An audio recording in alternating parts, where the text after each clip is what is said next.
Hello guys and welcome back to my channel. It is already time for December's plan with me. November felt like it flew by, so I can't believe we're here already, but I'm super excited to share December's bullet journal with you. I kept it pretty simple, but you will see that I am embracing a bit of the holiday theme, which I really enjoyed. So let's dive right in. As you can see on screen, right now I'm working on my cover page, so I just did pretty simple lettering December, and then I am writing out a very large calendar. Normally I have a very small calendar up in the upper left corner of the left-hand page, and I found that really works for me with the events listed below. However, I also don't usually do very elaborate cover pages, so I thought visually it might look nice to kind of do the big calendar and then have the events over here on the left page and just separate those out. And I really do like how this turned out. Right now I'm writing in the dates that I have for December, which are mostly birthdays, Christmas, of course, and then I'm going home for Christmas, so what my travel dates are for that. Now, I do some doodles for my cover pages and in my bullet journal, but I feel like I always have a hard time coming up with something. But this time I actually really liked what I did. I am drawing just a big piece of mistletoe in the corner, and I thought that was just really simple and would look really nice.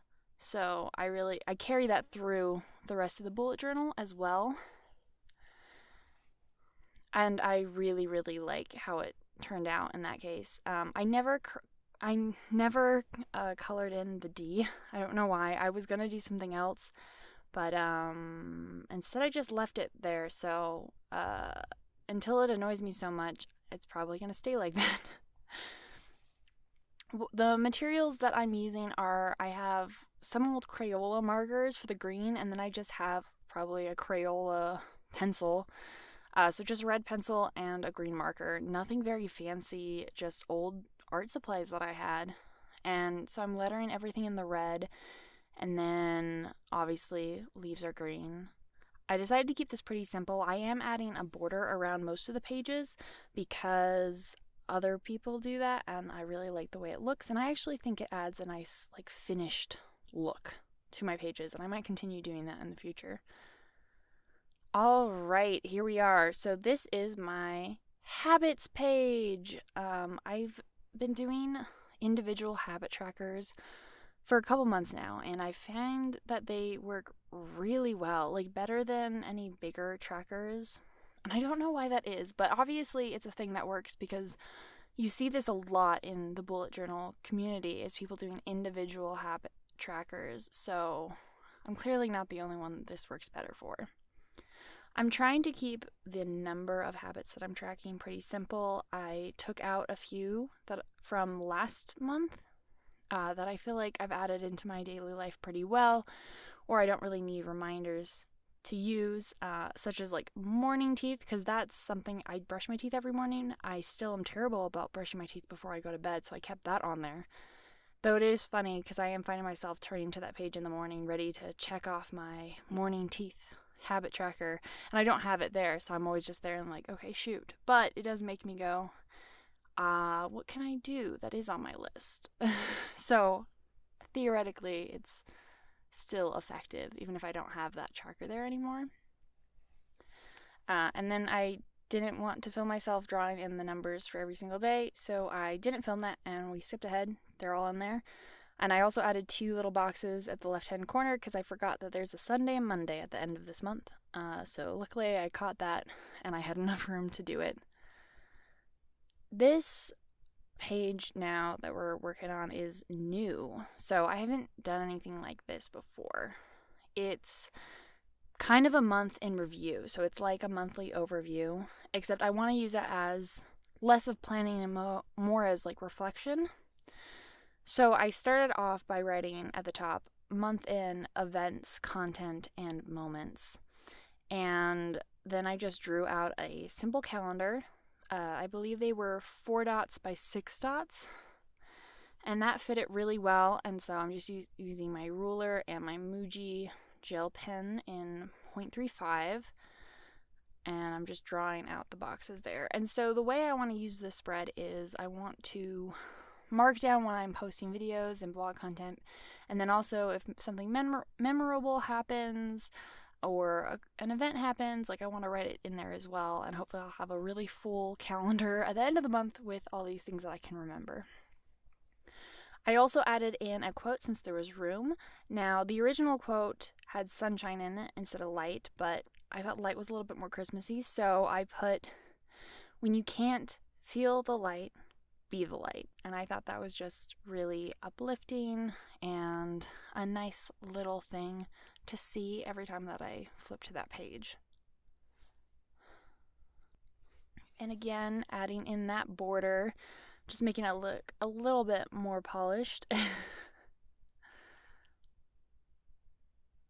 The empty space on the left-hand page, I'm not really sure what I'm gonna do with that, but it's there for whatever I end up using it for. I'm either going to use it for doodles, or I'm going to use it to kind of track important things or things that I find during the month that I think are interesting. So we'll see. I would like to start doing bullet journal reviews, maybe in this same video or maybe as a separate video. Actually, you guys can let me know, but I'll do that for next month maybe, and we'll kind of see what I decided to do. Now I'm just adding some red pencil over the letters and then over the titles of all my habits. I just thought, why not bring a little bit more color into the page there? It's not the neatest job, but it'll do. Alright, so we are now at the first weekly spread of December, guys. So I've been using this for a couple days now, and I honestly don't know how I feel. I am not a fan of like super squared off, rigid grids, and I don't like not having like a separate overview that's not just you have to do this on this day. So I'm not sure if I'm going to keep it after this week, but I'm trying to use it as much as I can, and it does seem to make me want to do more just task lists. So I guess that's a benefit. But I just drew a little mistletoe in the left-hand corner on the left page, bring in that theme, and then I'm just writing out the days and the date at the top. Now, you will notice that this runs Saturday through Saturday, and that's because I want to get my weeklies back to starting on Sundays, but I also kind of want to keep everything in the same thing. So since Saturday is the 1st of December, I just decided to throw that in there, and then we'll be on track for next week. I decided to make one Christmas spread, just straight off the bat, but this is basically a Christmas list for all the people that I'm going to get gifts for. I obviously don't write them out in this video because someone could be watching and I don't want anything spoiled, but I'm going to kind of use this as brainstorming, and yeah. Alright, so that is it. This is my December bullet journal. I'm so excited about it, and I hope you guys enjoyed. If you did, let me know, and I will talk to you guys soon. Okay, love you. Bye!